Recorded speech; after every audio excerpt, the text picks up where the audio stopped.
Lalu pergilah Yesus keluar kota, bukan di dalam kota. Dia keluar jauh. Keluar bikin apa? Ternyata Yesus juga mau berdoa. Alkitab bilang begitu. Ada biasa kita berdoa, terakhir kita bilang begini, di dalam nama Yesus kami berdoa, amin. Biasa nama Yesus kita pakai untuk akhir dari doa. Terus Yesus mau berdoa untuk, bukankah dia Yesus tidak perlu berdoa toh? Karena setiap kali kita berdoa, akhir dari doa, biasa kita katakan begitu, di dalam nama Yesus kami berdoa, amin. Tapi kalau kita baca di sini, Yesus mau pergi berdoa untuk, bukankah dia sumber yang berpengharapan itu? Bukankah semua doa kita naikkan kepada dia? Tapi ternyata memang dia juga harus berdoa. Dia menyingkir dari kota, dia keluar berdoa. Ternyata doa penting. Dia berdoa kepada siapa? Dan untuk apa doa itu? Dia berdoa kepada Sang Bapa supaya diberi kekuatan ketika menjalani penderitaan. Ternyata Yesus butuh kekuatan. Dan dalam doa dia bilang begini, Bapa, kalau bisa cawan ini biarlah berlalu daripadaku. Sebenarnya Yesus mau bilang begini, Bapa, jangan saya, kasih orang lain saja. Tapi dia memakai kalimat yang santun, kalimat yang sopan. Sebenarnya dia mau bilang, suruh orang lain tuh, ada Petrus, ada Yohanes, ada Yudas, kenapa tidak mereka saja? Ya Bapa, jikalau mungkin, kalau dapat, kalau bisa, cawan ini biarlah berlalu daripadaku, tetapi bukan kehendakku, melainkan kehendakmu.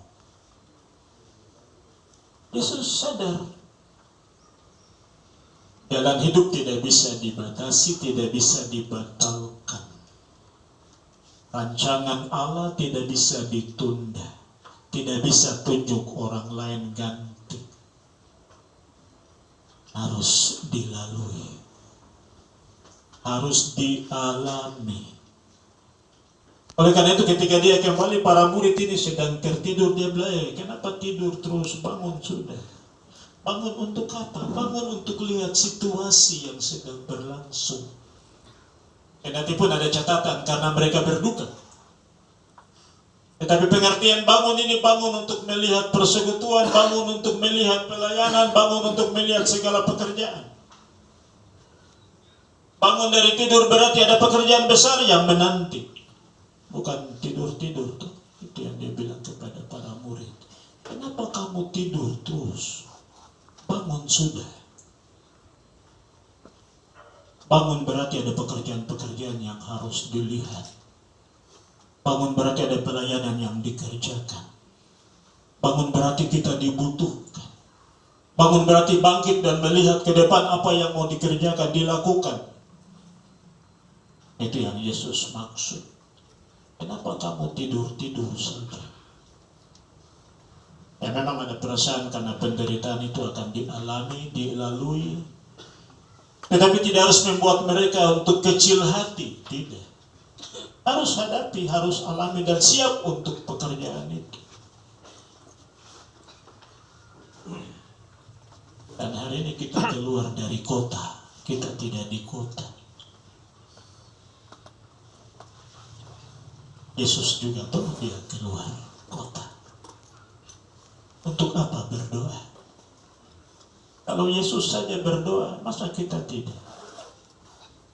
Kita menyingkir sejenak, memberi waktu berdoa. Untuk apa? Kekuatan baru kita butuhkan untuk pekerjaan. Kita tidak bisa mengandalkan diri kita sendiri. Kemampuan kita, kekuatan kita, kehebatan kita, tidak. Dan kita butuh Tuhan, kita butuh Yesus. Dan kita keluar dari kota sejenak, kumpul di sini untuk apa?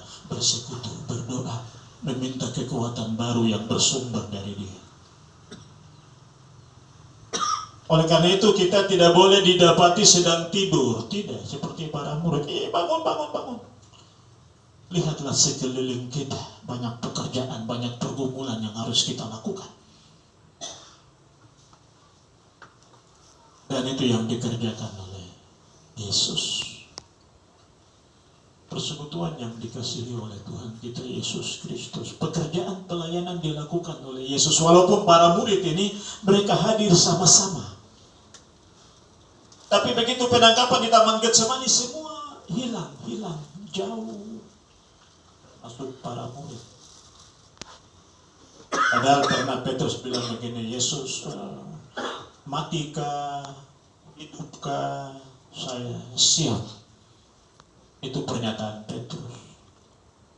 Nanti ada bapak satu bilang, kau juga tahu dengan dia sebagai murid. Saya tidak tahu.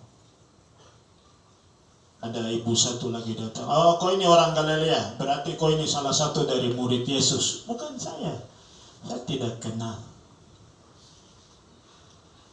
Itu yang Yesus bilang, aku berdoa kepadamu supaya imanmu jangan gugur. Ternyata ikut Yesus itu tidak mudah. Tantangan, hambatan selalu ada di depan mata. Tantangan, hambatan, rintangan kita alami. Tetapi apakah membuat kita mundur?